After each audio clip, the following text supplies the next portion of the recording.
quase uma unanimidade, se não for uma, que todo mundo concorda da importância do corretor de imóveis. Mas é curioso que parece que ninguém avisou isso pro corretor de imóvel, porque o que a gente vê de corretor de imóvel com uma autoestima baixa, Sim. e parece que ele não sabe que a importância dele é toda no mercado imobiliário. A gente vê que tá mudando, mas muito devagar ainda, né? Com as redes sociais, você vê corretores, corretoras que vêm se destacado. A gente tem contato com pessoas que são assim, que super advogam pró corretor de imóveis.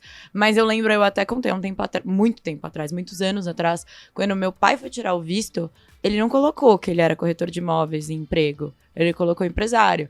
Porque talvez colocar corretor de imóveis, ele não ia tirar o visto. Um ponto aqui que é fundamental falar e tangibilizar essa crença da Lopes em ter o corretor dentro da transação imobiliária, né? Acho que uma prova viva disso é o próprio envolvimento do Marcos Lopes em temas que são ligados à categoria do corretor, né? Uma das maiores impulsionadoras da lei aí do corretor associado foi a Lopes, puxada pelo Marcos. O Marcos, ele se envolve pessoalmente nesse tipo de discussão. Quando a gente teve a pandemia lá, enfim, momentos delicados de mercado, o Marcos se envolveu para a gente ter algumas garantias ali para essa galera que é autônoma de mercado, né?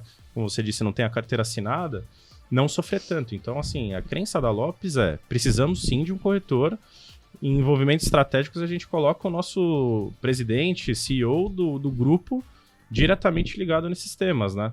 E acho que também um ponto que vale aqui destacar, né? Essa questão de treinamento, né? Eu acho que o corretor em si, ele é carente realmente, né? A gente brinca até que você tem que trabalhar também como se fosse um psicólogo ali da equipe, que são pessoas que não têm amanhã um garantido, né? Ele vai só conseguir ter um recebível se ele executar algum tipo de intermediação. E para você potencializar isso, você precisa capacitá-los. Acho que o desafio da imobiliária como um todo, do mercado, né? Não só da Lopes, como de qualquer outra empresa, é você empoderar o corretor. Esse é o objetivo da Lopes. Empoderar o corretor, tirar algumas atribuições ali operacionais, dar velocidade para ele focar no que ele é bom, que é chegar lá e vender.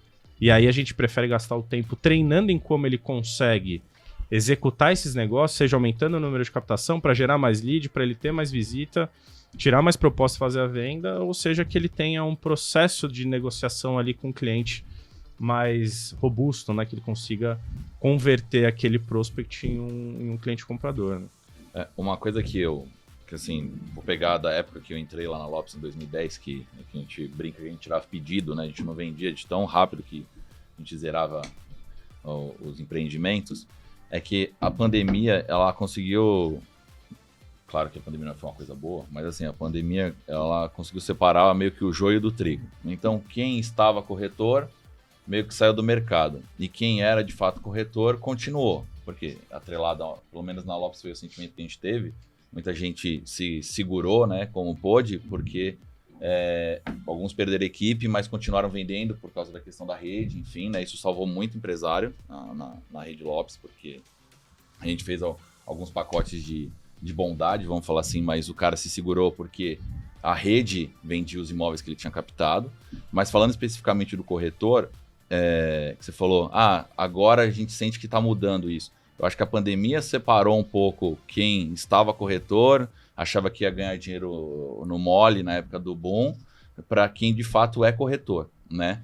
E aí, quando a gente separa as duas frentes, lançamento e prontos, a gente tem dois perfis bem distintos de corretor, né?